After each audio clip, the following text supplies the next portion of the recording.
Greetings, everybody, and welcome to the Primary Colors Podcast, where we bring you hot shit and hot takes for the culture. I am your host with the most names, that is. Some call me Acha, some call me Flock, but your girl call me Big Papa Flocka, but only if she nasty. Oh my God. Sitting across from me, we have the first lady of the Primary Colors Podcast.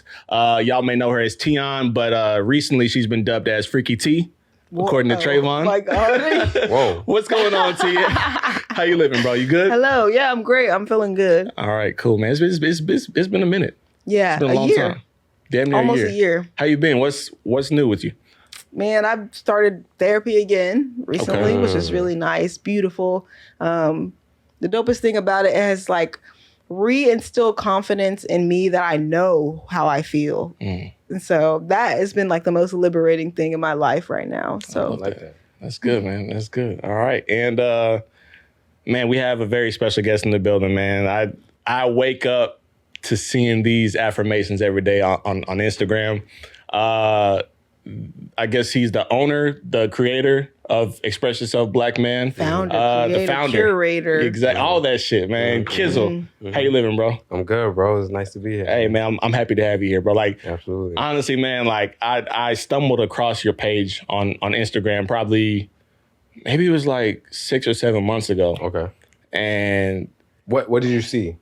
I always like asking people like what it was just like some random like tidbit of just like Black man, make sure you're doing X, Y, and Z. Like I forgot what it was, but it was just like, man, like I really needed to hear this just because like I think life was just lifing at that point. And it was like, yo, like I needed this. I love that, bro. Yeah, man. So I'm glad to have you here. Absolutely. And I really want to pick your mind for this next, whour or whatever it is that we have and just really kind of figure out how you got into, is it therapy? Is it mental health, advocacy, therapy, mental health in general. We can go through the whole story. Okay, dope.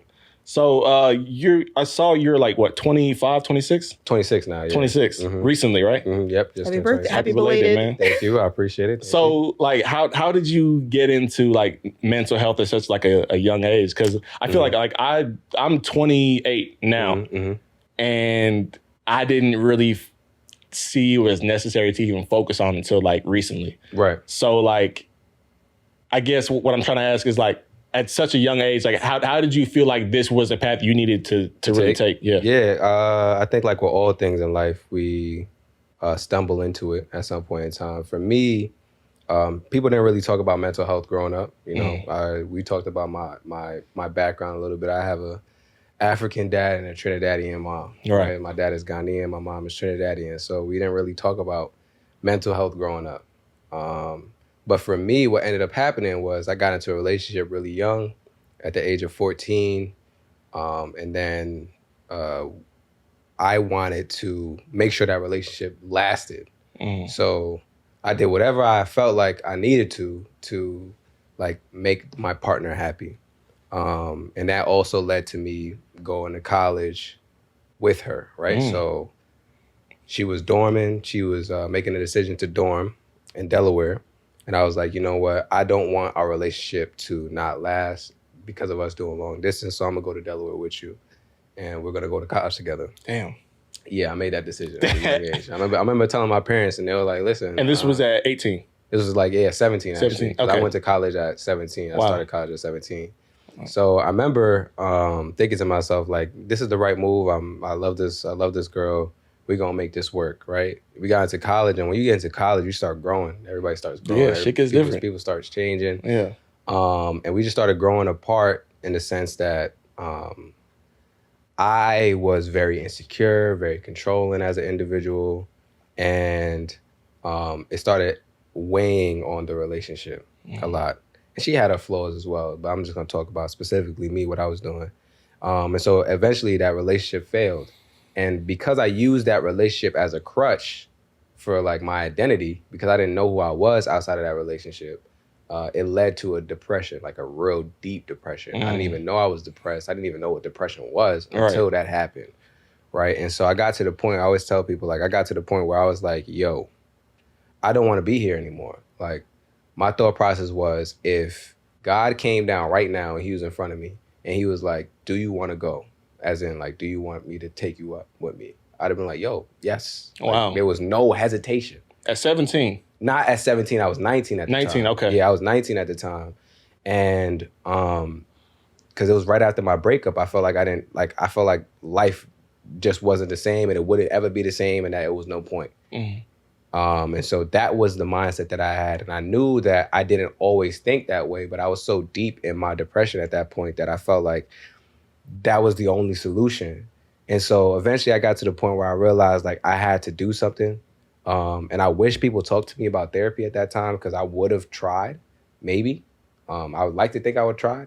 But nobody really talked to me about therapy. So what I did is what a lot of Black men do, which is try to grind our pain away.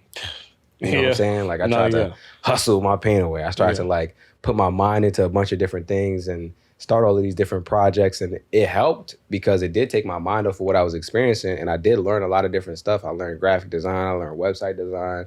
I learned editing. I learned a lot of different things, but it didn't help me to heal. You know what I'm saying? Like I was actually still struggling with what I was dealing with. I wasn't depressed anymore, but I still had trauma that I needed to deal with that I didn't actually deal with. So at that point, I felt more comfortable talking about what I was dealing with. So I opened up and I started a brand and an organization called a Kizzle brand. And I started that in 2017. And that was a project aimed at raising awareness for depression because that's when I realized I was going through depression. And we as Black men, as Black people, we don't talk about depression enough. We don't talk about mental health enough. And so that was my way of trying to get us to start having those conversations. And so I did a Kizzle brand from 2017 up until 2020. In the midst of all of that, because I didn't go into therapy and actually do the work to heal, I still had all of this like negative learned behaviors and all this trauma that was informing my decisions. And so I hopped into another relationship because again, remember, I was using relationships as a crutch. Right. So that never changed because I never actually did the work to heal. Right. So I used my first relationship as a crutch. We broke up, got depressed. I took my mind off of it by focusing on different things and I felt better. And then I hopped into another relationship in 2018. So 2018 to 2020, I'm in a relationship. And in the pandemic, I found out that she cheated on me. Right. And so for me, you know what I'm saying? Yeah, right. In the middle of the pandemic. I'm trying to focus on living. Yeah. We trying to stay alive. I'm trying to make sure she's good. And meanwhile, you know what I'm saying? She's cheating. Wow. Right. So in the midst of all of that, obviously I dealt with like a lot of anger and just the process of grieving and going through like another breakup and just betrayal trauma, because that's what that is. Somebody betraying your trust in a relationship. And then I realized like, yo, you have to do something about this. Like you have a problem when it comes to relationships. I started connecting the dots. I was like, yo, your last relationship, y'all broke up, you got depressed. This relationship, you kind of really rushed into this relationship and you shouldn't really have been in this relationship. Then you got cheated on. And I'm not blaming myself for being cheated on, but I am holding myself accountable for the pattern that I'm seeing, which is I'm not doing a good job in who I'm choosing to be with, or I'm not doing a good job in the relationships that I'm in. Okay. And so that's what led me to realize like, okay, I need to get into therapy, right? I've always been the type of person to do a lot of self-reflection, right? I think self-reflection is the biggest key to personal development and growth as an individual. And so for me, whenever I get out of any type of like situation, I always want to self-reflect and understand what did I do wrong? How can I grow as an individual? And so for me, after that me being cheated on, I realized like, yo, you stayed in this relationship for too long, bro. And why did you do that? And I didn't know why. And so I needed to talk to somebody. Did you stay after you found out she cheated? No. Hell no. Okay. And I don't blame people that do, right? Like I don't judge anybody that does stay after they get cheated on. But for me personally, I know how I am. I can't trust you again. Yeah. I can't. That's just my personality. Yeah. Some people can work through it though. And they can make it work. And I know there's different situations. If you have a child together, if you're married, all that kind of stuff. I was lucky enough where I didn't have those things that held me down to that individual. So for me, cutting ties was simple enough, right? So then I hopped into therapy. And once I hopped into therapy, I started realizing like, yo, therapy is dope. Why the hell we don't be talking? Like, why? So this was in 2020? This was 2020. Okay. Yep. So August of 2020. Wow. Okay. So like a month and some change after I got cheated on, I said, yeah, all this red pill content and fuck these hoes and these bitches is gonna cheat on you regardless is not working for me. Right. It's not really helping me. You know what I'm saying? Like I gotta do something different, and I think I need to talk to a therapist. Okay. And so I got into therapy, and from there, that's what really sparked the conversation about mental health just in general for Black men in therapy. And I just had David on a podcast. David was one of the friends that when I started talking about it more often, like mental health and therapy, I would talk about it on my Instagram.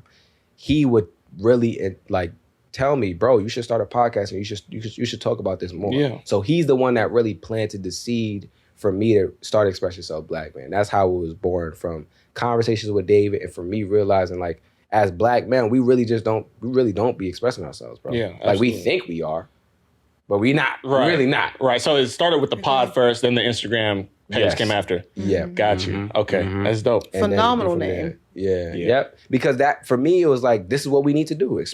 You have express yourself Black man. Absolutely. It just really rolled off the tongue for me. I was like, yo, that's what we really need to be doing. We need to stop worrying so much about what everybody has to say about what we have to say. And we need to just say it and get it out there. And I'm not saying we need to be disrespectful, right? Because there's a way in which you can express yourself without being disrespectful to a demographic.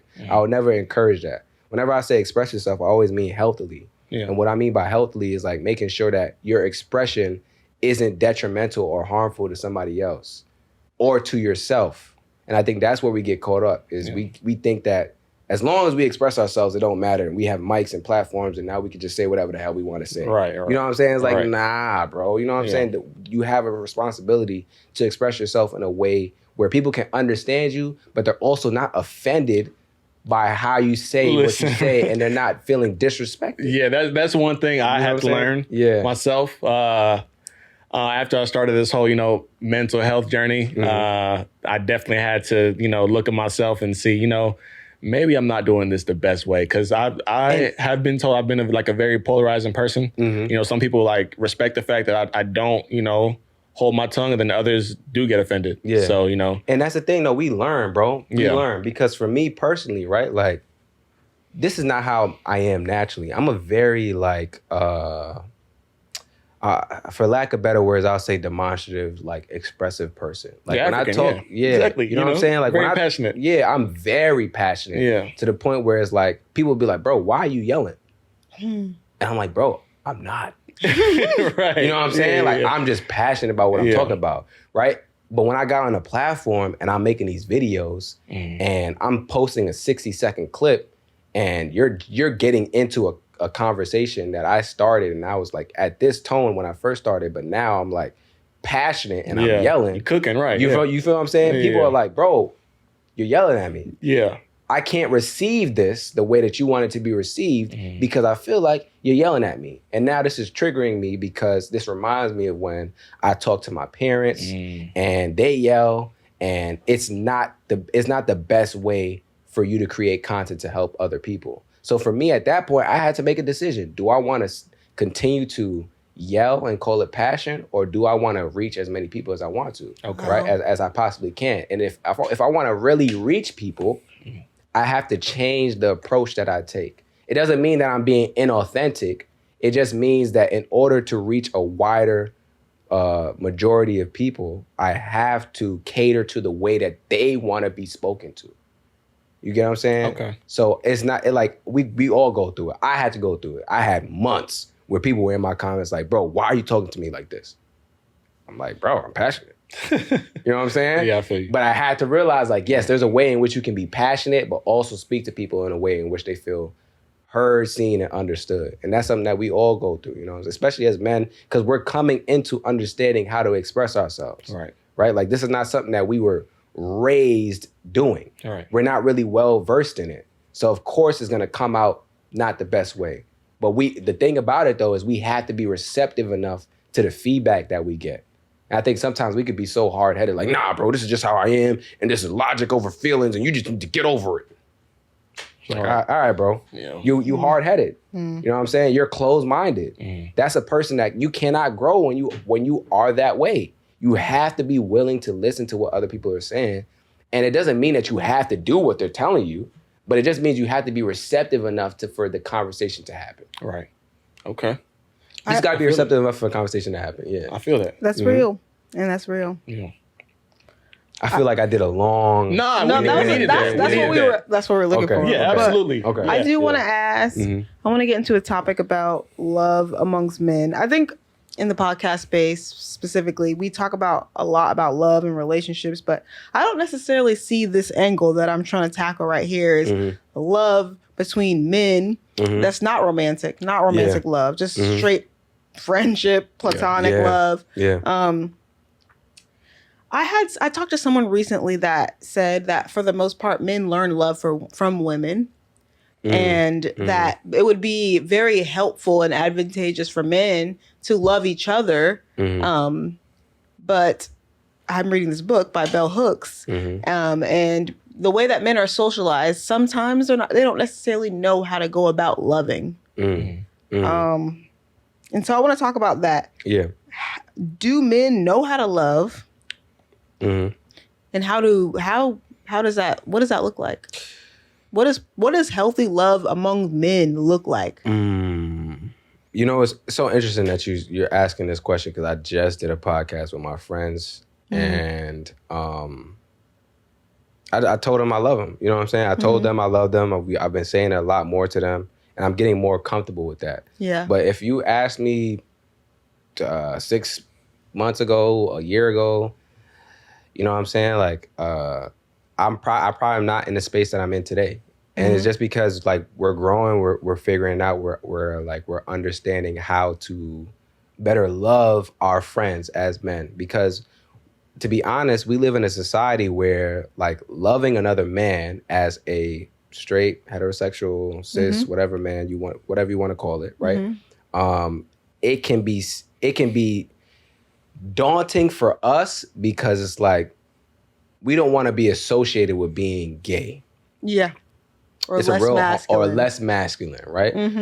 So that, like, I always say this, like the homophobic culture that we live in tends to play out in the way that we have relationships with, like in the relationships that we have with other men, right?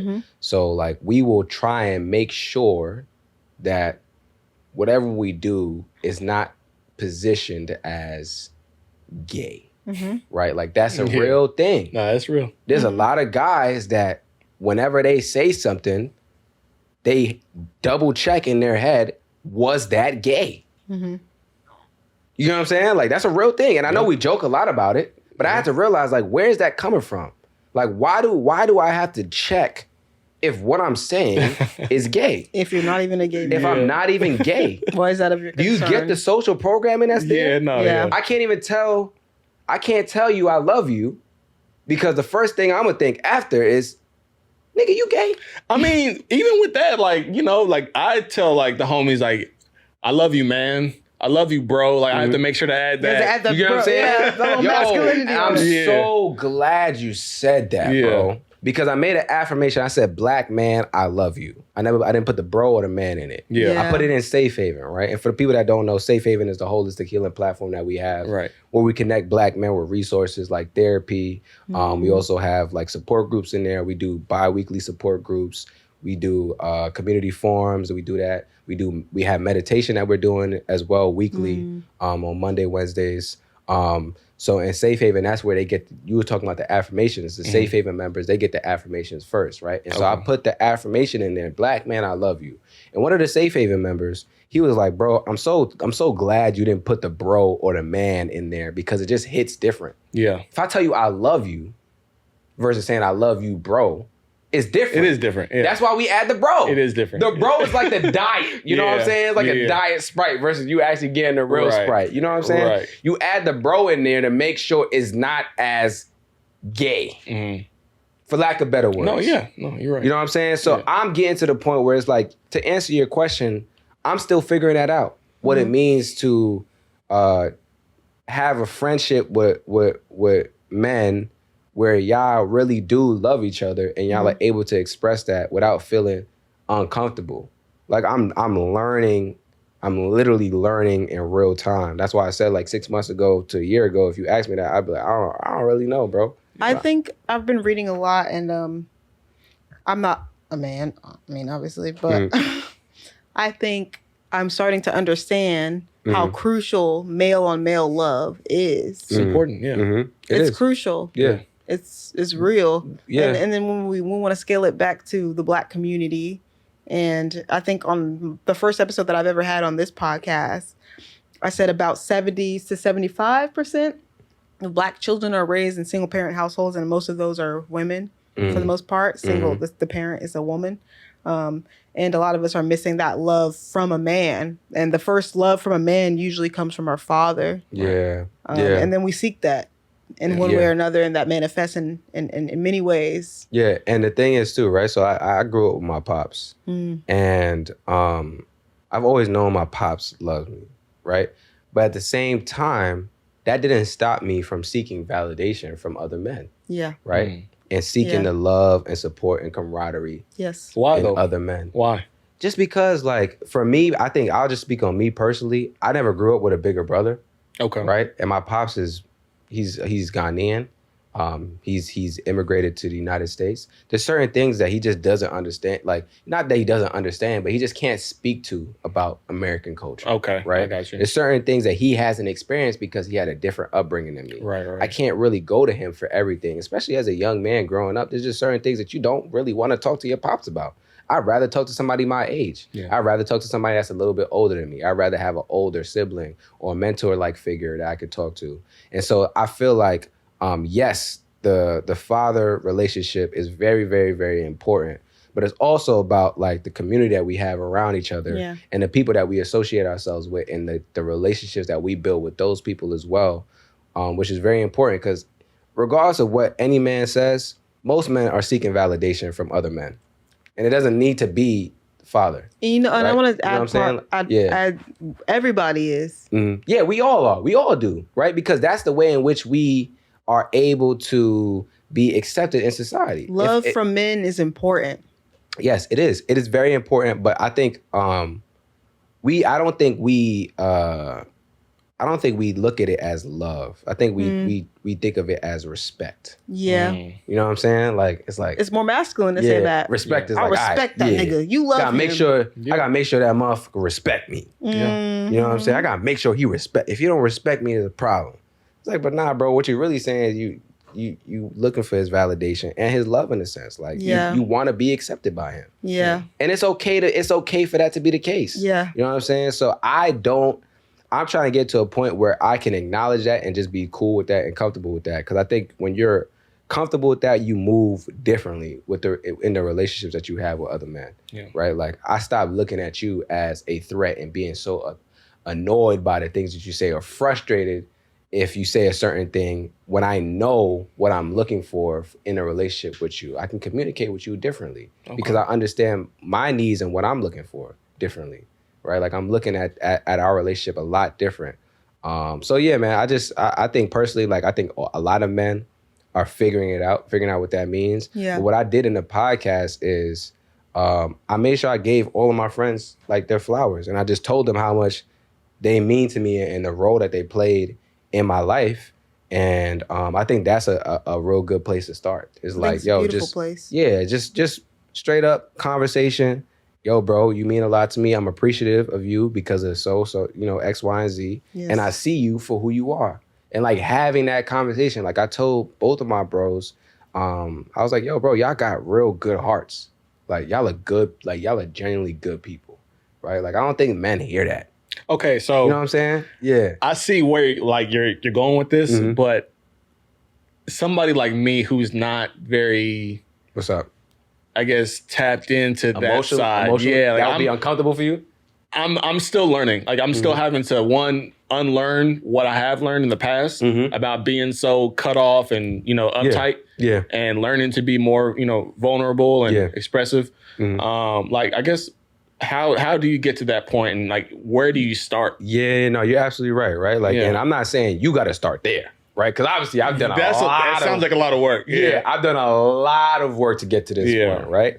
So for someone like you got to understand your tolerance level and where you at, right? Like you already have told me you are not where I am, just based off of the question that you're asking me. Right. So you have to understand where you are on that spectrum, right? Okay. Like, are you at the point where you can say I love you without the bro? Are you at the point where you just need to continue to keep the bro in there? Okay. I love you without the bro. That's the title of this episode. Nah. Are you at the point where you need to keep the bro in there? Does that make you feel more comfortable? Are you at the point where you can acknowledge and see your bro and talk to him and affirm him? Are you at the point where you can even affirm yourself? I think a lot of this starts with the relationship with yourself. You get what I'm saying? So I would say before anything else, before you start affirming and trying to love on other men, right? You got to be able to love on yourself. And not feel weird about it. Because that's the real thing, right? Like, I remember my therapist, she was, I struggled a lot with self-esteem and like image and self-confidence. Okay. Right? And my therapist was like, I need you to tell yourself that you're handsome. I was like, what the fuck are you talking about? She's like, every time you go to a mirror, I need you to go in that mirror and say, I'm handsome. I don't care if you got your hair cut. Because it's easy when you got the haircut. I'm like, fuck yeah, I don't give a fuck. I'm going in front of this mirror, nigga, you look good. You know what I'm saying? Right. It's easy when you got the haircut. 3 weeks, no haircut? I need you to go in front of that mirror and say, yeah. I said, and in that session, I hadn't had a haircut in a little while. You know what I'm saying? I'm in my house clothes. I got mismatched shirt and like shit is not matched. I'm not feeling good about what I'm wearing. You know what I'm saying? Like it's dark in the room. I'm not feeling good about any of this right now. Right. And you telling me to go in the mirror and say, I'm handsome? What the fuck we on? You know what I'm saying? Right. So you got to be able to get to that point where it's like, you can have those conversations with yourself regardless of how you look and still feel what you're saying and not feel uncomfortable. And once you can get to that point, it's a lot easier to translate it to another man. Okay. And it's a lot easier to see you in another man, right? Because when I was having a conversation with my bro, I was like, yo, bro, I could tell you love people, bro. Because we were talking, he was like, bro, people get me so mad because da-da-da-da. And I'm like, bro, you sound just like me. I can see me in you because I've done the work on me enough to hear me in somebody else. You get what I'm saying? Yeah. And now I can affirm you because I know how I've been able to affirm myself. And we can have that conversation, right? So I think once you start doing the work in you, it's way easier to spot it in other men. And then the conversations become a lot different. Like me and my bros talk about we talk about different stuff now. We talk about a lot of different stuff now. And it's easy for us to be emotionally intimate and be expressive about how we feel without us feeling uncomfortable because we're all individually doing the work. Okay. You get what I'm saying? And it only takes one friend to really start that, bro. Okay. It's like you could be that person in your friend group where you can start little by little implementing certain little things. And it could be check-ins. It could be, yo, let's go out here and talk about your breakup or how you feeling about this, XYZ, blah, blah. We all got stuff that we go through that sometimes we don't really get a chance to talk about it with the bros. But when we actually do get that space, it's really therapeutic for us. That's why a lot of men really are hell-bent on podcasting. You get what I'm saying? Right. Because it's a way for us to get together and just talk about how we feel. And we've really never had that before. And we've never had a place or a platform for us to share that and get feedback from other men that are experiencing this, that may be experiencing the same thing. Right. There is a book, Bell Hooks, rest in peace, beautiful. She died? Yeah, like a year ago. Yeah. Word? Yes. Yeah. Damn. It was a big thing. Beautiful woman, beautiful minds. There's a lot of feminist literature out there, but there's not much feminist literature that focus on men because it's all wrapped into one. A lot of, So anyway, this book is called The Will to Change, Men, Masculinity, and Love. And I've been reading it. It's by Bell Hooks again. And it really focuses on masculinity and really how heavily women play a role in the toxic masculinity and instilling patriarchy and men. I want to read a passage because I want to actually, while we're on the subject of love, I want to talk about relationship now, like romantic love now, and move on from like platonic friendships to relationships. And I want to read this passage real quick. Okay. So Bell Hooks says, this first sentence, she's talking about her father. She says, like many males, he had not been happy in most of the relationships he had chosen. Romantic or just romantically? Okay. Yeah. Okay. Women. I just want you to just listen. And I think that that's something that we could do more as far as when it comes to men. Listen more, take accountability and listen. Accountability. Accountability. I feel like you got a story there. Got plenty, brother. Okay, let me go on. The unhappiness of men in relationships, the grief men feel about the failure of love often goes unnoticed in our society, precisely because the patriarchal culture really does not care if men are unhappy. When females are in an emotional pain, the sexist thinking that says that emotion should and can matter to women make it possible for most of us to at least voice our heart, as in women, to speak to someone, a close friend, a therapist, or stranger, a stranger on a bus. Patriarchal mores teach a form of emotional stoicism to men that says they are more manly if they do not feel. But if by chance they should feel and the feelings hurt, the manlier response is to stuff them down, to forget about them, to hope they go away. George Weinberg explains in Why Men Commit, most men are on quest for the ready-made perfect woman because they basically feel that problems in a relationship can't be worked out. When the slightest thing goes wrong, it seems easier to bolt than talk. The masculine pretense is that real men feel no pain. The reality is that men are hurting and that the whole culture responds to them by saying, please do not tell me what you feel. I have always been a fan of the Sylvia cartoon where two women sit, one looking into a crystal ball as the other woman says, he never talks about his feelings. And the woman who can see the future says, at 2 p.m., all over the world, men will begin to talk about their feelings and women all over the world will be sorry. If we cannot heal what we cannot feel by supporting patriarchal cultures that socializes men to deny feelings, we doom them to live in states of emotional numbness. We construct a culture where male pain can have no voice, where male hurt cannot be named or healed. It is not just men who do not take their pain seriously. Most women do not want to deal with male pain if it interferes with the satisfaction of female desire.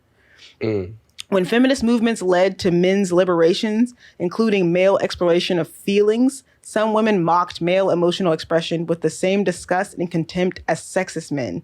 Despite all the expressed feminist longing for men of feeling, when men worked to get in touch with feelings, no one really wanted to reward them. In feminist circles, men who wanted to change were often labeled narcissistic or needy. Individual men who expressed feelings were often seen as attention seekers, patriarchal manipulators trying to steal the stage with their drama. Wow. Bell Hooks spitting. Bell Hooks, man. Wow. Yeah, I mean, like, a lot of what she said is absolutely true.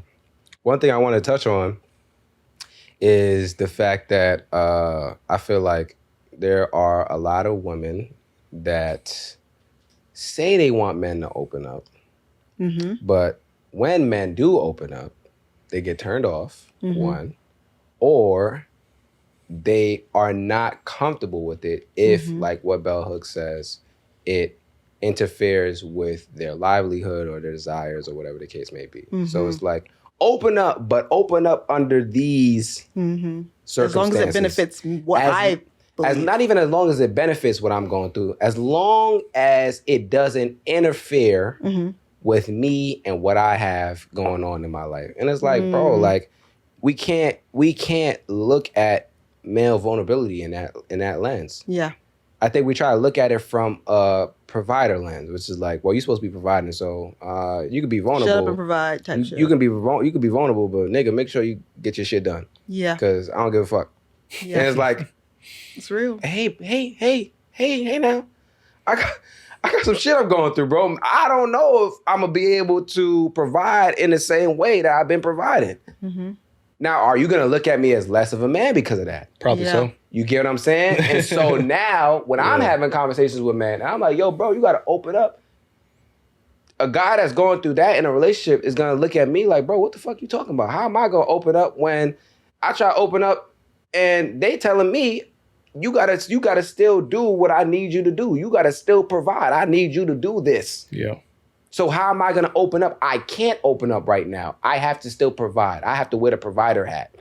I cannot open up right now because there's not a space for me to open up in the reality that I'm in. And for them, that's a real problem. That's a real thing. Yeah. This is where we talk about the influence of partners on men, right? I'm not gonna just say women, but partners on men. right?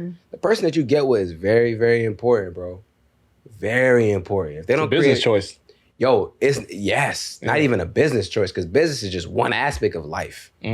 That's a real big life. It impacts your livelihood. Yeah. For real. We got to stop picking people just based off of attraction. Like, I could be attracted to you, but you could be a terrible partner for me.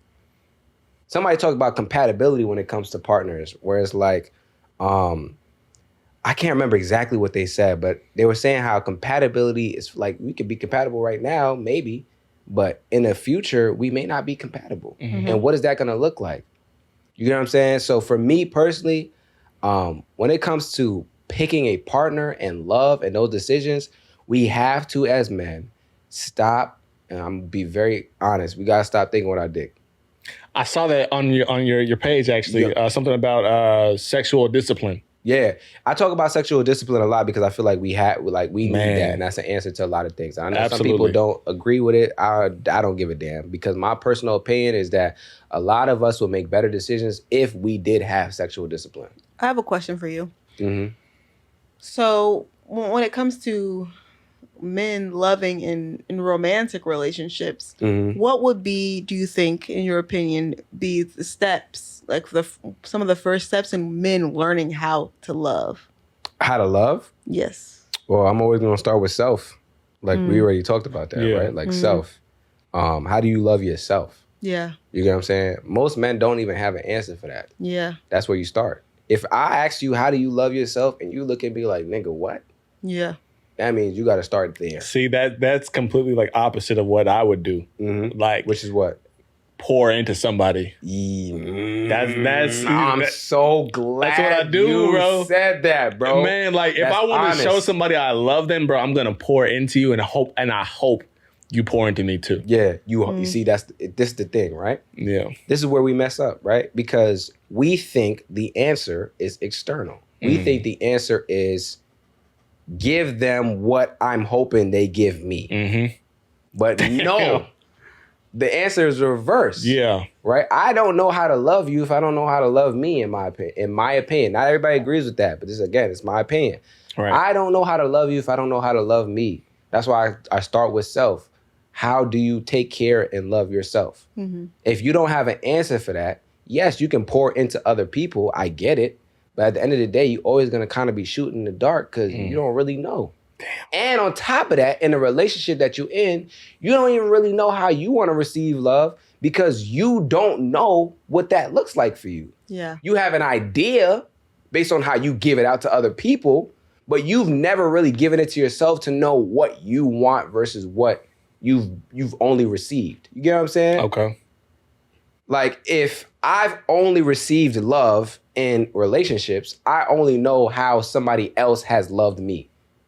But I don't know the full length to which I can actually be loved because I haven't tried to love myself. You get what I'm saying? Okay. So when I try and love myself and go on dates and go on these different things, I start seeing what I actually am interested in. Dates by yourself? Yeah. You should already know that though, right? What dates I like by myself? Yeah.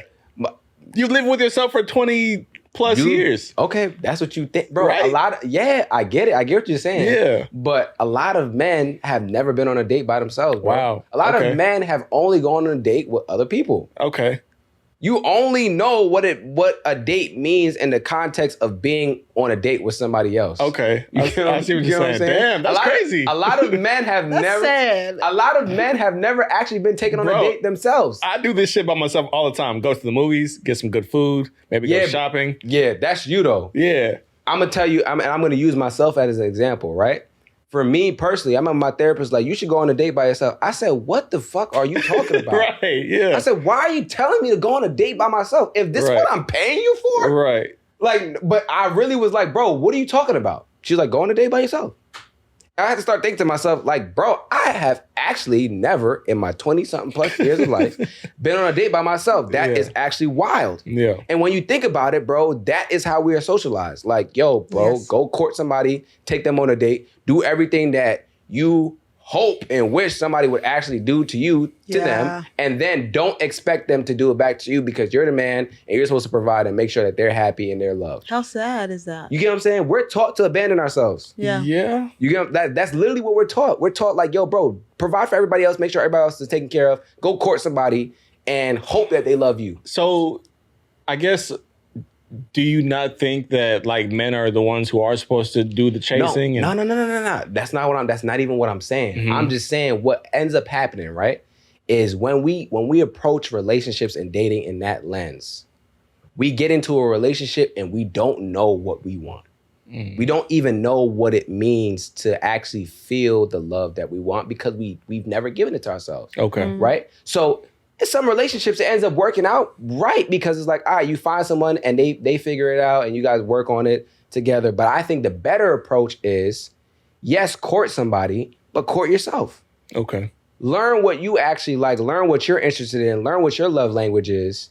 And then when you're out courting people, you can now be able to understand what it is that you would like to receive. Like when I talked to my girl, right? When we started dating, I knew I liked acts of service. You know what I'm saying? I knew I liked words of affirmation. I want you to tell me that you love me and how good of a man I am. I like that shit. Hell yeah. You know what I'm saying? Who doesn't? But this the thing though, right? I learned that over time through affirming myself as well. I'm like, yo, I actually like how I feel when I say these things to myself. Okay. Yeah. And actually, I don't need somebody to say these things to me for me to feel the effects of it being said. I can actually say it to myself and still feel the same effects. Yeah. You get what I'm saying? Okay. So now I'm in a relationship moving a lot differently. Mm-hmm. I don't need you as a crutch, although I would like to be with you. I don't need you as a crutch. So I'm moving a little bit different in this relationship than I actually would. I have a different level of confidence about me, which comes off in a relationship, which actually makes her more attracted to me. Cause like, oh, this nigga kind of confident. You get what I'm saying? Okay. And I'm able to communicate the ways in which I would like to receive that love. And it doesn't mean I have to say, yo, love me this way. Make sure you tell me. But I can have a conversation and open dialogue with you about things that I feel like could be better, things that I like, things that I don't like, that kind of stuff, because I've done that work on myself. So that's why I always say, bro, if we go when we're dating, we have to intentionally date. We can't date by shooting bows and arrows and just hoping and praying we hit something. And I think that's what we do a lot of the times. It's like, okay, show you look good, take on a date, see how she act. And that's cool. I understand that. But do you know what you're looking for? Yeah. You know what I'm saying? Do you know how you want to be loved? Are you actually being intentional, or are you shooting in the dark? That starts with that self-love. And that's what I'm saying. And that's what when I talk about like the sexual discipline, that's what plays into it as well. Because again, I can be attracted to you, but that don't mean you're a good partner for me. Yeah. I got a list. Yeah. You know what I'm saying? I have a list. This is why I tell men is like, make your list, bro. Yeah. Make your list of for real. Make your list of characteristics. Yeah. Right? What you're looking for. And I'm not talking about big titties, big butt. You know, like, I don't know, bro. Right. Stop. Right. Hey. But Can she communicate? Yeah, bro. That's what I'm Right. saying. That's one of the biggest things for me now. And it's not even a she, right? Are they expressive? Do they know how to express what they're feeling? How do they handle conflict? Yes. That's a big one. Conflict is a big thing. Man, listen, bro. Conflict, bro. Like, my ex, whenever she used to get mad at me, she would say the most hurtful things, whatever she could think of, to just stab me in the heart. I'm like, yo. Yeah. And like, I didn't know any better because I figured like, oh, she's a woman. She's doing, woman things. Yeah. And I was there, like, sit there and take that shit. Until like after the fact, hindsight is 2020. After I started this whole, mental wellness journey, it's like, yo, like, I was getting abused, bro. Yes. That shit is abusive. Yeah. A lot of men don't acknowledge that as abuse. Yeah. Because it's not I'm masculine. I'm glad you said that, bro. Quote, That is emotionally abusive, bro. Absolutely. You were in an abusive relationship. Bro, a lot of men are in abusive. But it's not even masculine to say that. Yeah, a lot of men. Yeah, because we don't like, think it is. It's like, I was, but like, it a is man was masculine in to an say abuse. that. It's Nah, masculine bro. to stand your it's ground. masculine to be confident in what your experience is, Yes. and not allow anybody else to Yes. try and make you feel lesser than for that. that. Yeah. That's why I don't give a damn. That's why I can express myself, because I'm confident in what I've experienced and I'm comfortable with it. You got to be comfortable in what you've experienced. Once you get comfortable with it, it don't matter what anybody has to say about it. That's a fact. Right? So I can say I've been cheated on, and most men would say, damn, that's not masculine. But I don't give a fuck, because a lot of men have been cheated on and won't actually admit that. You know what I'm saying? So I'm cool with mine. I'm cool with what happened. It's okay. It happens. We go through it. And I've gotten through it, and I'm comfortable with that reality. So once I get comfortable with it, I can share it freely. That's why I tell people, you got to get comfortable with what you've experienced. Once you get comfortable with what you experienced, it does not matter what anybody says. So I salute you, bro, for sharing that, because a lot of men, bro, have been in abusive relationships, whether it be emotional, physical, whatever the case may be. Especially physical. And and physical, and the way at which we like talk about it, it's like, oh, well, we men, so it's like, it is what it is. Like, nah, nigga, it ain't. It is what it is. Don't fucking hit me. You know what I'm saying? Like, don't hit me and don't call me out of my name. Right. Facts. I'm not doing that to you. And excuse my language, but this is what we talk about with the passion, right? I'm not doing that to you. Don't do it to me. And I get it. I understand we live in a society where it's like, we are, as men, we are more powerful. We have more physical strength. And I would never put my hands on anybody and retaliate in that way. And so that's the way in which I want to be communicated with. Right. So once I get into a relationship and I feel like it's not that, and you're being emotionally abusive, you're calling me out of my name, you're insulting me, you're saying things when we're in conflict to hurt me, or you're trying to get physical, this can't work. You get what I'm saying? I want to put a pin in the abuse, physical abuse, because that is something that I want to talk about. Okay. I have it on my list. Okay. But I do want to read this passage and to close out the section about love. Okay. Romantic love. Or love in general. Okay. Bell hooks. Back to bell hooks. One part, context that I don't have the time to really add is she talks about how little boys are socialized, how they're brought up and not necessarily nurtured as much as little girls. It's more so like, you're supposed to be a man. You're supposed to be, I'm preparing you to be hard. And they're trying to make you emotionless. But as a human being, emotions is part of the human experience. Okay, so I want to go into this passage. I feel like I'm reading the Bible. Women and men alike in our culture spend very little time encouraging males to learn to love. Even the women who are pissed off at men, women, most of whom are not and maybe never will be feminists, use their anger to avoid being truly committed to helping to create a world where males of all ages can know love. And there remains a small strain of feminist thinkers who feel strongly that they have given all that they want to give to men. They are concerned solely with improving the collective welfare of women. Yet life has shown me that anytime a single male dares to transgress patriarchal boundaries in order to love, the lives of women, men, and children are fundamentally changed for the better. Every day on our television screens and in our nation's newspapers, we are brought news of continued male violence at home and all around the world. When we hear that teenage boys are arming themselves and killing their parents, their peers, or strangers, a sense of alarm permeates our culture. Folks want to have answers. They want to know, why is this happening? Why so much killing by boy children now and in this historical moment? Yet no one talks about the role patriarchal notions of manhood play in teaching boys that it is their nature to kill. Then teaching them that they can do nothing to change this nature, nothing, that is, that will leave their masculinity intact. As our culture prepares male to embrace war, they must be all... Sorry, hold on. Let me go back. As our culture prepares males to embrace war, they must be all the more indoctrinated into patriarchal thinking that tells them that it is their nature to kill and to enjoy killing. Bombarded by news about male violence, we hear no news about men in love. Only a revolution of values in our nation will end male violence, and that revolution will necessarily be based on a love ethic. To create loving men, we must love males. Loving maleness is different from praising and rewarding males for living up to sexist-defined notions of male identity. Caring about men because of what they do for us is not the same as loving males for simply being. I'm going to say that one more time. Caring about men because of what they do for us is not the same as loving men for simply being. Right. When we love maleness, we extend our love, whether males are performing or not. Performance is different from simply being. In patriarchal culture, males are not allowed simply to be who they are and to glory in their unique identity. Their value is always determined by what they do. And in an anti-patriarchal culture, males do not have to prove their value and worth. They know from birth that simply being gives them value, the right to be cherished and loved. Yep. Wow. That's all the passages I'm going to read from Bell Hooks today. But wow. Bell Hooks got us in the chokehold right Yeah, now. man. Sheesh. But listen, man, I agree wholeheartedly. And a lot of men struggle with that, which is like I don't feel like I'm loved unless I perform. yes. We were just talking about that. Like a lot of men don't feel like they receive unconditional love. Yeah. Like a lot of men feel like the only way in which I will receive love is if I perform.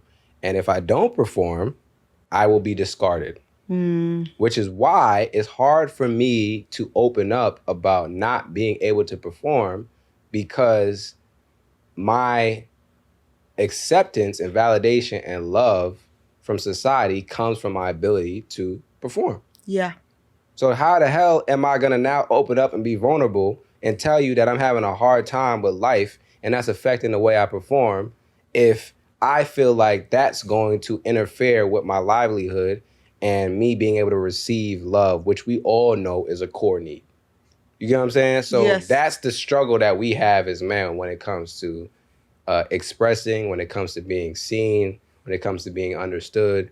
I don't want to express because if I express, that may interrupt how I'm viewed and how I'm received, and my core need of being loved and validated is gonna be disrupted. So I'm not going to express. I'm gonna keep it in because at least that way I'll be able to still operate and people will still at least love me for performing. This is the only way I'm getting that love is through that performance.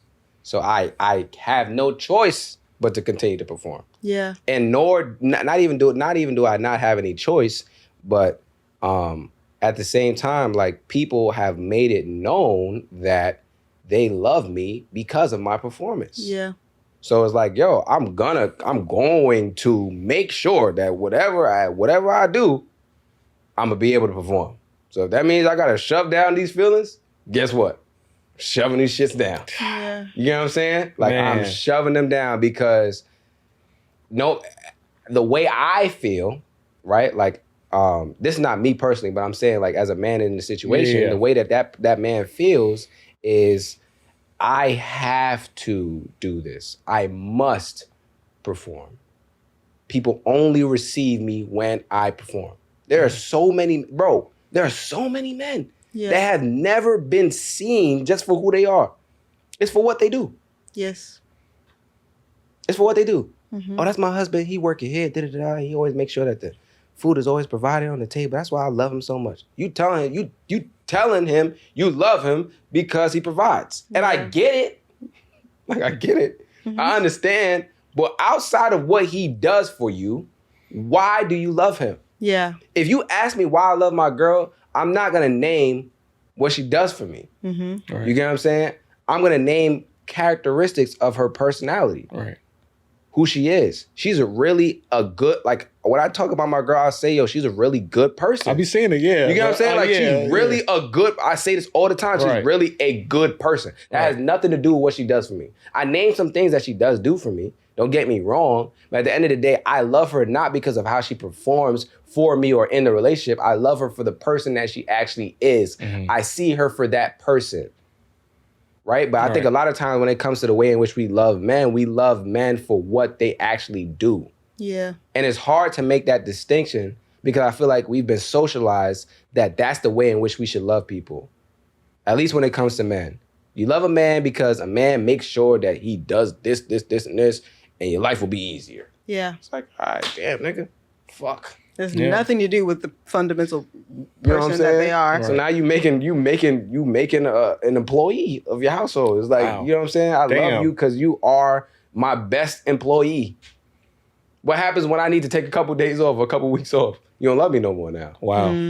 This So you're in that hamster wheel. You know what I'm saying? This nigga ain't shit. This nigga lazy as fuck. Yeah. Like, damn, what about all the other shit you know what I'm saying? A lot of men had that conversation. It's like, as soon as you do one thing, they on you. They don't remember nothing you did. I had that conversation with men all the time. it's like as soon as one thing is out of whack, nobody give a fuck no more. None of this stuff that you did a week or so ago, 2 weeks ago, 3 weeks ago, none of that matters. Yeah. It's like, oh, you ain't do this? Come on, bro. Yeah. It's like, bro, damn, yo, I've been juggling this. Like, damn. You know, Kizzle, you know what I'm saying? Like, I just want to say, man, everything I thought I knew before I got here today What's up? has been wiped away. Wow. Like, I thought I was doing good. You are doing good, just bro. reading those affirmations. You are doing good, bro. And thinking positive. But now, like, you sending me home with some shit to, like, really think about, bro. Like, because... That's what it's about. Like, so up until last year, I didn't really believe in therapy. Okay. You know, like, I just thought it wasn't for me. I thought, you know, life does get hard, but it's something that I can handle. You know what I'm saying? Most men think that way, bro. Right. You are the average man. Right. And there's nothing wrong with that, by the way, when I say that. I call myself the average black man. So go ahead, yeah. Yeah, so, like, you know, but whenever life did get hard, it was just usually, like, one thing at a time. You know, like, in college, like, it was like, okay, cool. Like, school's fucking me up. I'm going to push through. Yep. Finances fucking me up. I'm going to push through. Women fucking me up. I'm going to push through. Yep. Right? Graduated college, got a good job, shit's going smooth, and then shit hits the fan. You know, I got family issues. My parents split up. I got my dad's health issues. Found out he has prostate cancer. My dad had prostate cancer as well. Yeah, Yep. he's good now though. Like it's not spreading. It's apparently it's something that you can live with if it doesn't spread. So he's good now. Yeah, my dad. Yep, my dad had it, and he got rid of it. Yeah. Glory to God. Yeah. Bought a house that is just a piece of shit. Right. So that was weighing heavy on me too. Then I had a kid with a woman who is doing everything legally possible to keep me from seeing my daughter. Bro. You know what I'm saying? Like, man. Like, out the gate from day one, she told me, this child's not having your last name. And then it's like, okay, you know, her and I argued about it a few times, and it was like, you know what? Like, I just can't. Obviously, I'm not going to win here. Fine. Then it started with, you know, you can't see her outside of, you know, where I stay at. So if you want to see your daughter, you have to drive an hour away to see her, because she stayed like an hour from me. I'm like, all right, I'm gonna come see her. Then whenever we working out custody stuff, it turned into, you know, hey, can I see her every other weekend? And then she told me, well, that's not gonna work because I don't live in Dallas anymore. I moved to Houston. You didn't know that? I was like, how would I know that? You didn't tell me. You know, so it's just all this different mental abuse happening, you know? So it's like, okay, cool. And, you know, it's all this stuff adding up on me at one time to the point where I started feeling like, yo, like life is getting heavy. And I had never felt that way before. Yeah. Like life is heavy. Yeah. To the point where like I have to drag myself out of bed. Yeah. To the point where it's like, yo, like I'm gonna be late to work today, but I mean, fuck it. You know, like, nah, I'm not really worried about that. Yeah. And it even got to the point where it was like, yo, like, kind of like you had like, you know, some similar thoughts where it was like, if I didn't wake up tomorrow, I'd be cool. Yeah. Like, I'd be fine. Like, and not saying it was like, oh no, like, oh, I'm gonna kill myself tomorrow, but it was like, yo, like, I am just mentally exhausted, bro. You know what we call that? In the mental health field, we call that passive suicidal ideation. Where it's like, you're not suicidal in the sense that you have a plan and you know what you're gonna do, but you are suicidal in the sense that you don't want to wake up. Yeah. That's why when you started talking about it, you didn't even need to tell me that that's what you were thinking. Once you said life was getting heavy and you started having to drag yourself out of bed, I was like, yep, you were depressed. Yeah, and I didn't even think I could get to that point. Exactly. Because it was like, yo, like, I'm always going to be good, bro. Like, I know me. I know how I operate. I'm always going to be good. Even if I know, like, shit is getting hard, I'm going to be straight. Yeah. And it's like, nah, nigga. Bro. I'm keeping it a stack with you, bro. We be thinking that we could just grind shit away. Because that's all we've had as a tool. Yeah. If all I've had is a hammer, everything is nails to me.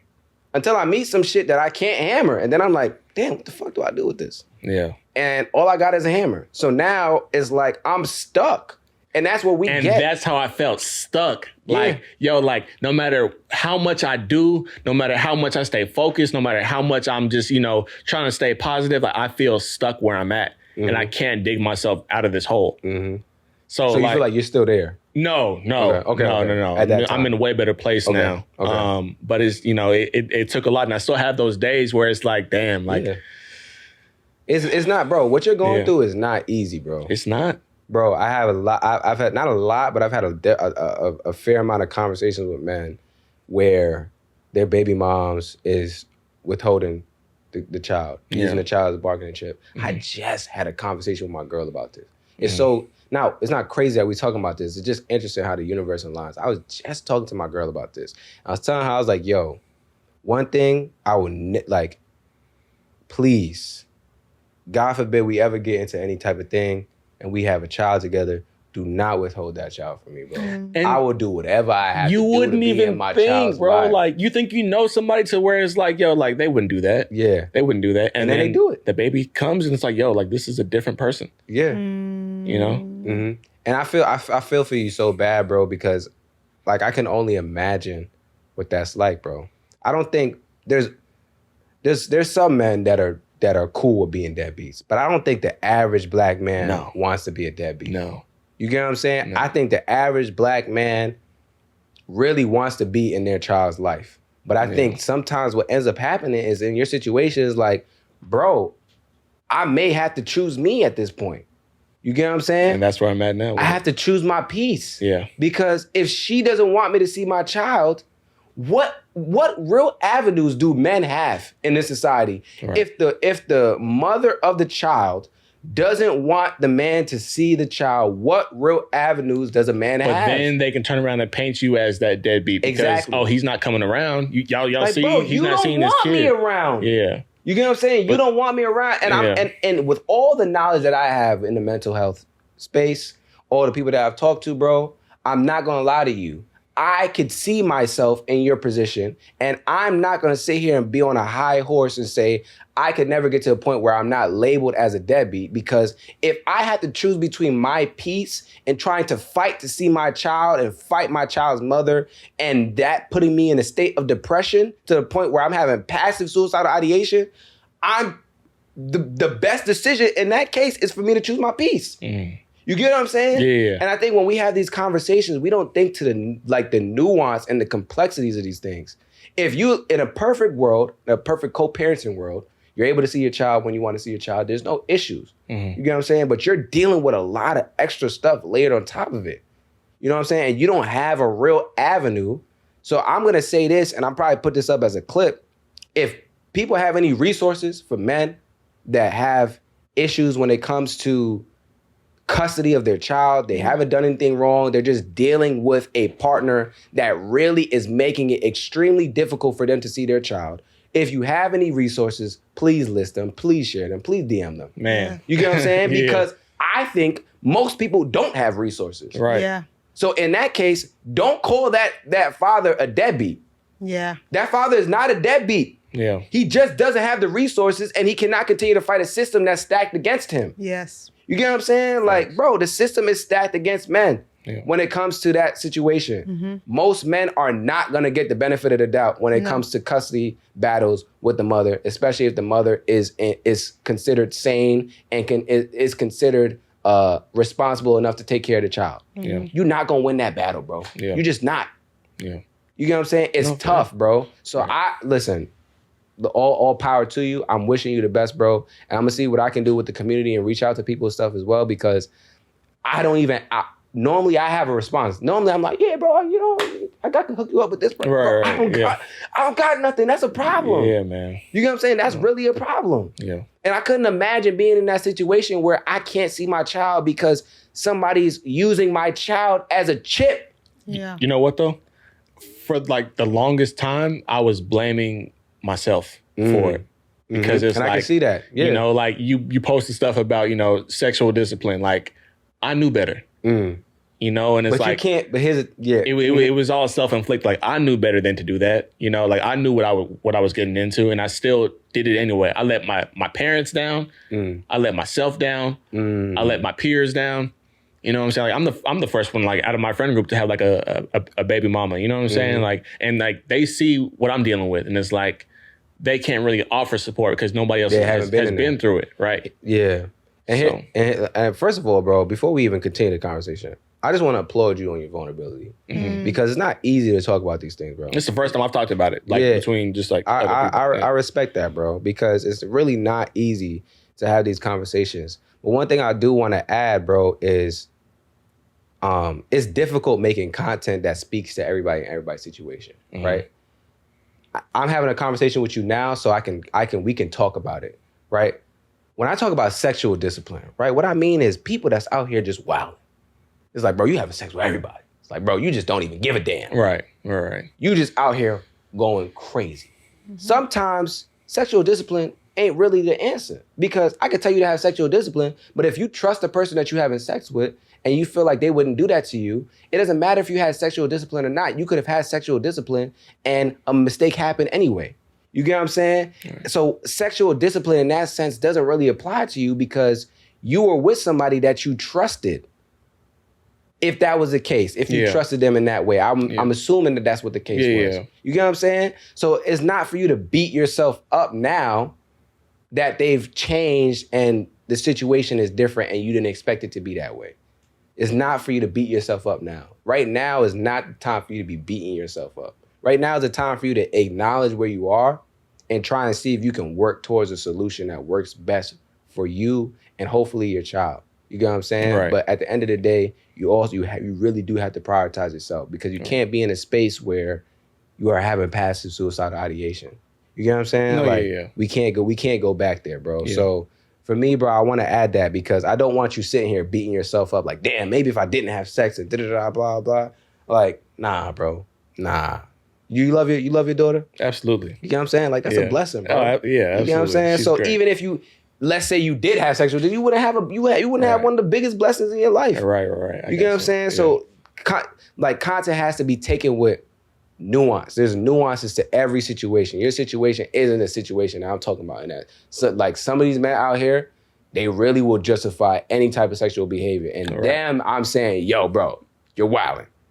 For you, like, come on, nah, bro. Hell no, nah. I will never use that in your case, bro, because your case is different. You're dealing with someone that you trusted, and now y'all had a child, and things are just different. Like, that's wild. Yeah. Like, and that's one thing, bro. If I could say anything to women, if you out here following the page and you holding a child hostage, that's what I'm gonna call it. That's really what it is. For real, that's facts. You holding your child hostage from their father, and their father is not some terrible person. You just have beef with him. You doing wrong. You doing wrong, bro. Yeah, y'all need to figure something out. Stop using children as bargaining chips. That's crazy. Yeah. We are not doing that in 2023, bro.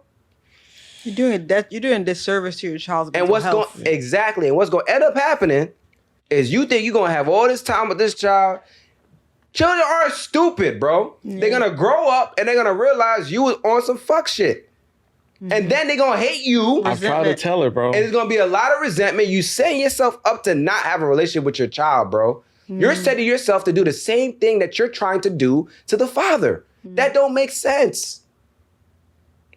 Heal yourself and allow that child to be able to develop a relationship with their father. Your relationship with their father should not impact their relationship with their father unless he's physically hurting you, harming you, abusive to you. If that's not the case, what are we talking about right now? All right. What are we talking about? One thing I will say, though, out of all this bullshit, I think one thing your page has helped me with, too, though, is to let shit go and forgive. Because I don't have any... You don't have any disdain? No. Yeah, when you talk about her, I know you don't have that. Yeah. Because you're talking about it, you're not saying bitch, you're not saying fuck her, you know what I'm saying? No. You're not on that type of time. I just want to see my kid, that's it. You just, exactly, bro. That's it. Exactly. Yeah. You get what I'm saying? Like, and I hate, like, bro, I'm telling you, man, like, first of all, I'm glad that you were able to get to that point. Because that in itself is huge. It wasn't always that way. Yeah, it wasn't always that way, but yeah. Trust me. I knew when I went through my betrayal trauma after I got cheated on, I tell people all the time, I'm always very honest. I'm like, bro, I wanted to beat her up.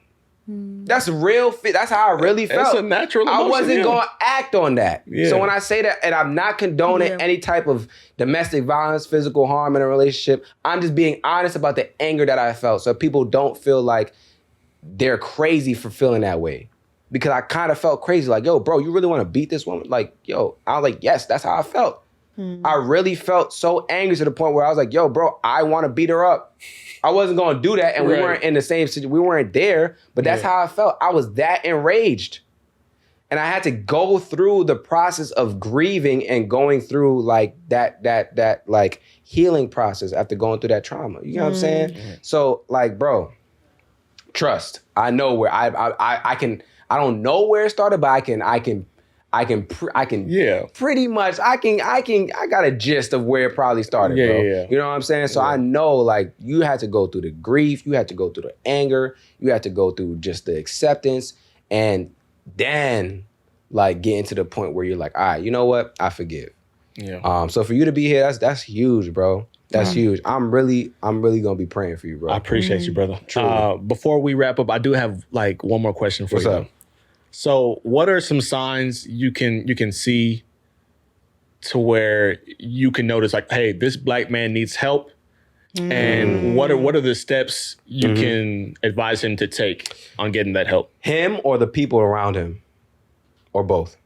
Both. Okay, all right. So things that you can notice when a black man needs help. Stops coming around.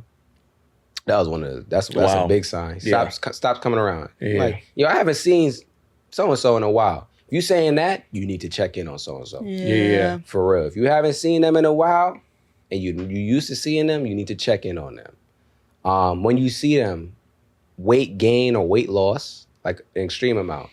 If it's an extreme amount of weight loss, what's going on, bro? You're not eating? I've lost 25 pounds since my daughter was born. Yeah. That's depression, bro. Yeah. When I was depressed, I lost like 15 pounds and I was already skinny, bro. Yeah. I was like probably maybe like 150 around the time. When I got depressed, I went right down to 135. I looked like a teenage, like I was still a teenager, but I looked like I was 13. I was 19. I looked like I had a 13-year-old's body. Like I was looking real skinny. So that's a real sign. Like, man, we will stop eating. A lot of men will stop eating. Like a lot of men don't stress eat. We stop eating. Right. Like, or we will just eat crap.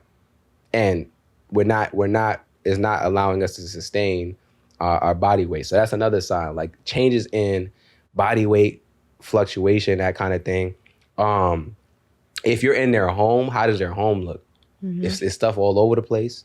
Some of us are messy as men. I'm not going to judge anybody. Right. But if you're seeing like weeks worth of garbage and like things just aren't taken care of and smells and dishes piled up, that's a sign. Like, this person's not taking care of themselves. They're not doing the basics of taking care of their environment. So why? Right. You gotta start asking, gotta start thinking like, why are they not able to take care of their environment? Are they just messy? All right, cool. If you're messy, that's a hygiene thing. You need to work on it. But if it's not that you're just messy and this is not normally how you are, why is this what's going on? You know what I'm saying? What are things that we can do as friends? I just put up a post about 5 things my friends did that helped save my life when I was depressed. I'm going to try and recite those things off the top of my head. One, they listened to me. So I would send like 10-minute long voice notes. And that was the best way I knew how to express myself at that point. I would just send voice notes. I didn't really want to get on the phone. I'll send voice notes. Because I felt like if I get on the phone, I'm going to get on the phone and start crying. And I don't want to really cry out to my bro. You know what I'm saying? Like, I'm going to just send my voice note, hope you respond, hope you listen, and that's it, right? Because I wasn't real comfortable with my expression at that point. So I would send voice notes, and they would listen, and they would respond. And that was big to me because it let me realize, like, okay, people actually do care about me. Because when you're depressed, and your life is heavy, and life is hitting you with them haymakers, you start feeling like, damn, nobody gives a fuck about me. Yeah. I'm out. You know what I'm saying? Yeah, so when I'm sending those voice notes and people responding, I'm like, all right, they care. So it combated the thought of me feeling alone. So that was a big thing. Them listening to me, they checked in on me a lot. Because a lot of times, like, for me to send a voice note, I got to muster up the courage. I got to muster up the energy, effort.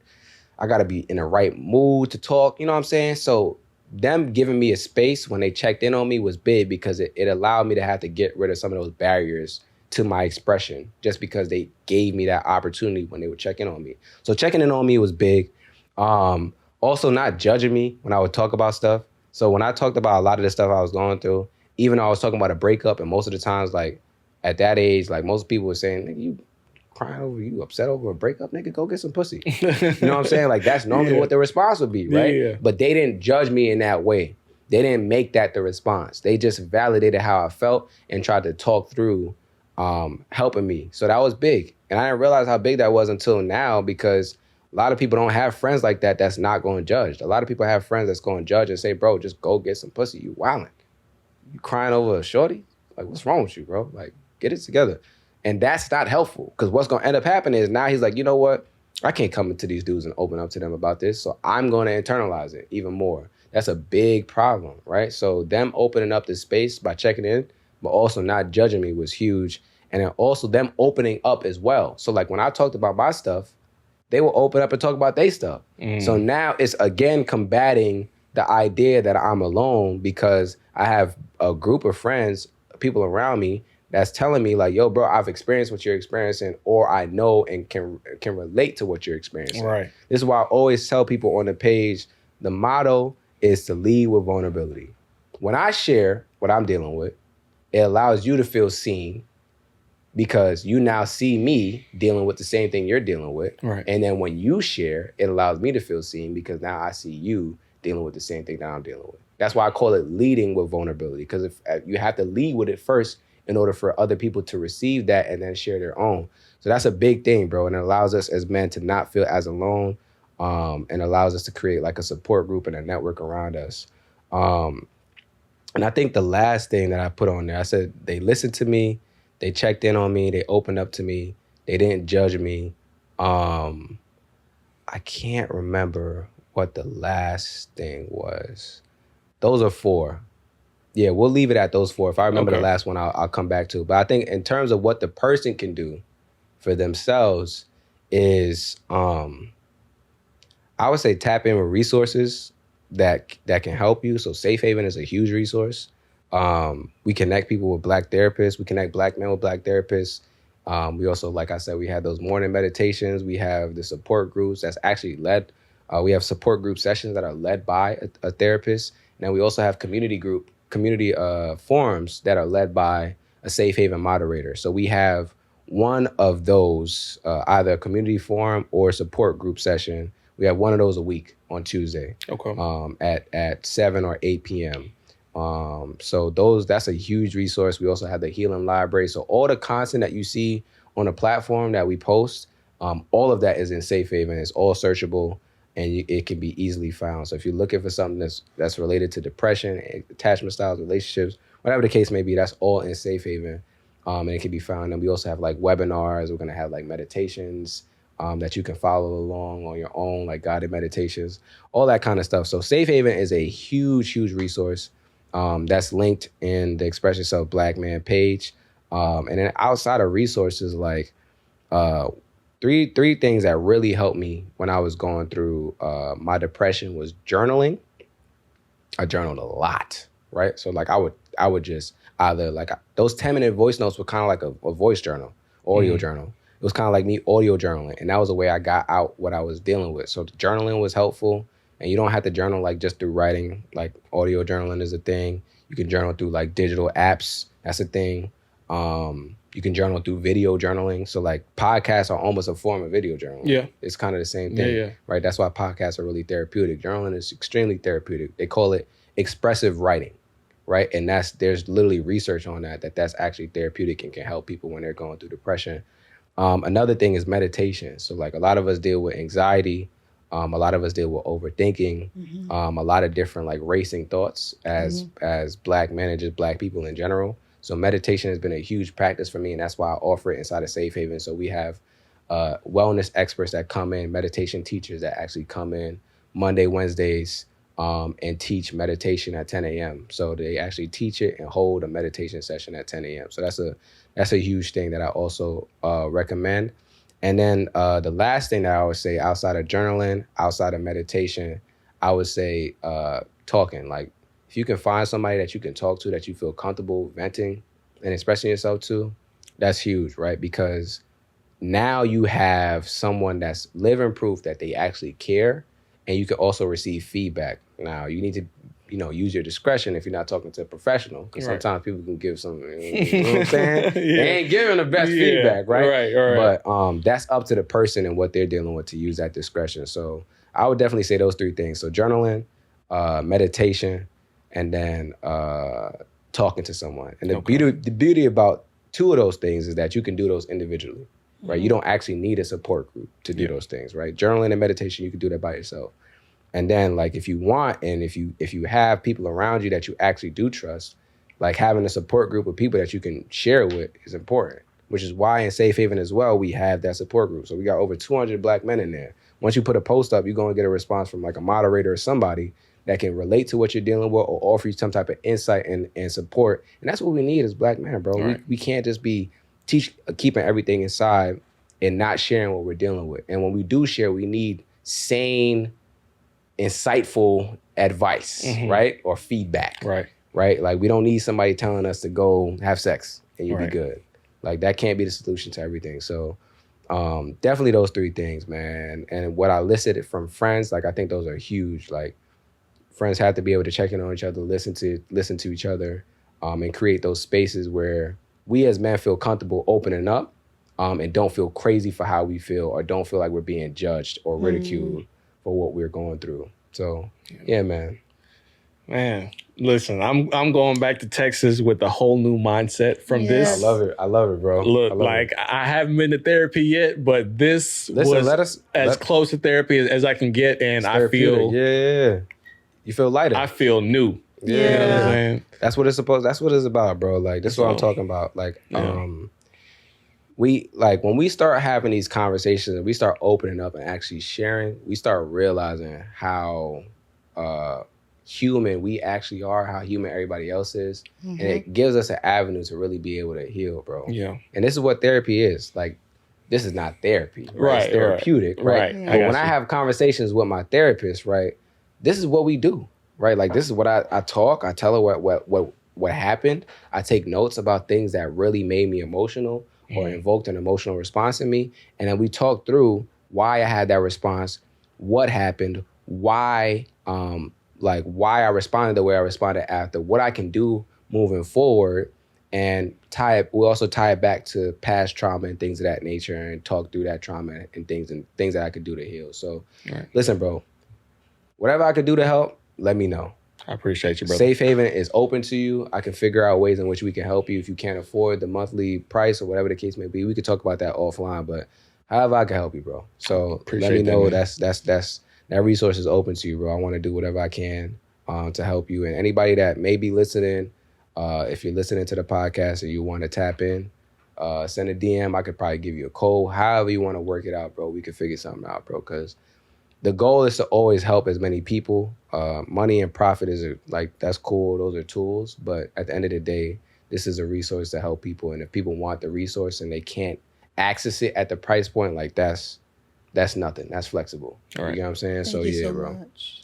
Yeah. Thank you. That's love, bro. Both of you guys for being vulnerable, and thank you for your input. Absolutely. I do also want to make note of, and I hope, like, for the women listeners too, I just want to make my final point that it's important to listen to men, to truly listen.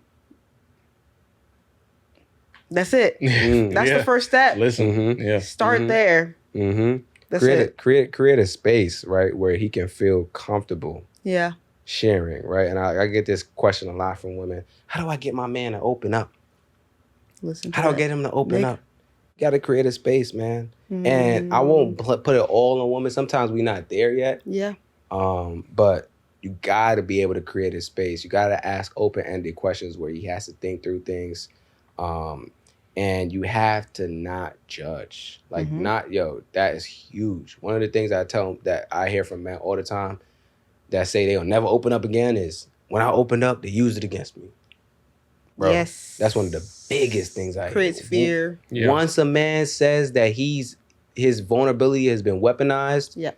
that man is most likely not sharing again. Never, Yep. yeah, with most people. Right. And I can't even blame him because that's his experience. When I shared, somebody used it against me. How do I know people not gonna do this again? Right. These are my jewels. That's how we look at our emotions. Like, we look at our emotions as like gold. Like, that's like locked in a safe somewhere. So when we finally do open that safe and we show people and they start stealing that and showing other people, that's how it feels. You get what I'm saying? Like, we're like, yo, I'm locking this safe. I'm putting this safe inside another safe, and I'm putting those safes inside another safe. Yeah. I'm never opening this safe up. Right. You get what I'm saying? So we got to understand that when a man opens up, that is not your time to document that and use it again in the future. What the hell are we doing? Yeah. You got to care about him enough to understand how much that actually means. And you have to be able to create a space where he feels comfortable enough to open up again. And the way in which you do that is by validating, empathizing, and if you can, in that same space, educate if you need to. But using it against him in the future, weaponizing it, is never the way to go. And that's one of the biggest things I hear men say. I will never open up again because last time I opened up, they used it against me. And I'm like, God damn, bro, I get it. And then I got to go through the whole, bro, not everybody's like that. And we got to kind of go through that conversation. So, yeah. In order for us to not get to that point, please, y'all, please, stop weaponizing things people say. Stop bringing them back up in conversation. Well, you said this the other day, and why did it? Like, come on, sis. Yeah. Right. That ain't it. Yeah, man. That ain't it, man. That is not it. Do not do that. Right. Shit. Hey, man, we do appreciate you for coming through. Of course, we bro. appreciate you So for much. sticking it out. I know we were kind of behind schedule with everything, Listen, but it is all good. Everything Yeah. happens in God's timing, and all things are aligned right now, bro. It's all good, bro. I appreciate y'all having me. It's a great conversation for real. Oh, Not everybody knows how to do. I'm gonna say this real quick. Now everybody knows how to do a good podcast now. Okay, it's a skill. yeah. And I remember telling people, because I didn't know how the podcast was gonna go. I was like, yo, man, they better have some good questions, bro. That's all I want on a podcast. Okay, I don't yeah. give a damn. You know what I'm saying? I just want some good questions and some good conversation. This has been one of my favorite, like, this is a really good podcast, bro. I appreciate it. Really good episode. For real, bro. you. Really great episode. Really great conversation. I like the way y'all vibe and y'all flow. I definitely like the bell hooks. Throwing in, honestly, some hooks, pun intended, in the conversation. For real, bro. So I really enjoyed it. I think there's a lot of good wisdom in this conversation. So I'm gonna be looking forward to whenever you can send me. Oh the yes, full- you're gonna get this. Yeah, ASAP. I will have my editor on it. Yeah. I'm gonna tell him, yo, bro, go in there and clip it up. Yeah, for sure. Clip it up. We're gonna have content for weeks. And next time I'm back in the city, bro, we have to link up and have another conversation. Yeah, of course, bro. Yeah. Of course. Now that I know the conversation gonna be like this, hit me. Okay. Got you. Hit me up. All right. Yeah. Don't even hesitate. Yo, bro, I'm in the city. I'm all right, but when? And I may not be here, but we figure something out. Okay. We figure something out, bro. Yeah, and For sure. if not here, then in Dallas. Yeah. Oh yeah, I'm gonna be in. I don't know if I'm gonna be in Dallas this year, but if I am, yeah, we can figure something out. There's a studio out in Dallas. My place. Oh, okay. Oh, you record there? Yeah. Okay. Yeah, Solid. I got a little setup there. Yeah, solid. Okay. Yeah. We could do something. That's a bet. Actually, I am gonna be. Yeah, we're gonna talk. I am gonna be in Dallas this year. That's a bet. In April, actually. My birthday month, even better. Oh, when is it? April 26th. Oh, my girl's April 29th. Okay, bet. It's lit. We'll close it out. Hey, Audrey. man, look. This is the Primary Colors Podcast here with Express Yourself Black Man. We're signing out in the city. It's your boy Acha Flock and Freaky T. We out. Nah, Freaky T is crazy. Dead. Freaky Thank T is you. crazy. Hey. I wanna hug you, Audrey. Hey, this was good. This was good.